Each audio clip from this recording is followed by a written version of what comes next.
Hello guys, আসসালামু আলাইকুম। আশা করি সবাই ভালো আছেন। তো আজকে যে ভিডিওটা নিয়ে আসছি সেটা হচ্ছে হলো এই যে দেখছেন এই যে বস্তাগুলো, এগুলো হচ্ছে হলো আমরা ঈদের আগে আমরা যারা আপনাদের কাছে যে প্রোডাক্টগুলো পাঠিয়েছিলাম সেই প্রোডাক্টগুলো যেগুলো রিটার্ন নিয়ে এসেছে। তো আমাদের গোডাউন তো আরো আছেই।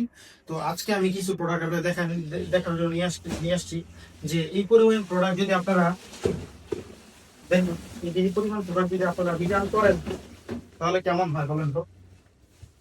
যদি এত পরিমাণ প্রোডাক্ট রিটার্ন হয়, এর মধ্যে অনেকেই আছেন যে প্রোডাক্ট রিসিভই করেনি, খোলেনি। এই দেখেন, এটা একটু খোলাই হয়নি, তো বোঝা যাচ্ছে যে খোলাই হয়নি। এই যে আমরা পাঠালাম ডেলিভারি চার্জ দিয়ে, ঠিক আছে, দেখুন প্রোডাক্ট খোলাই হয়নি।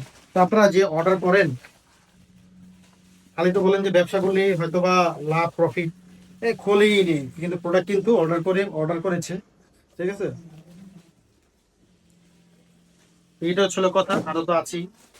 তো আপনারা যারা অর্ডার করেন, আপনাদের কাছে আমরা যদি ক্যাশ অন ডেলিভারি দিয়ে থাকি, আপনারা বলেন যে ক্যাশ অন ডেলিভারি কেন দিই না, এই কারণেই ক্যাশ অন ডেলিভারি দিই না, ঠিক আছে। এই জন্য আমরা এখন থেকে সিওডি চার্জ বাদ দিয়ে দিব। আমরা আগে ডেলিভারি চার্জের টাকা নিয়ে তারপরে হচ্ছে ডেলিভারি দিব। কারণ আমি জানি যে সবাই এর মধ্যে অনেকে আছে ভালো আর খারাপ। তো এই হচ্ছে হলো কথা। তো ভালো থাকবেন, সুস্থ থাকবেন, আল্লাহ হাফেজ, আসসালামু আলাইকুম।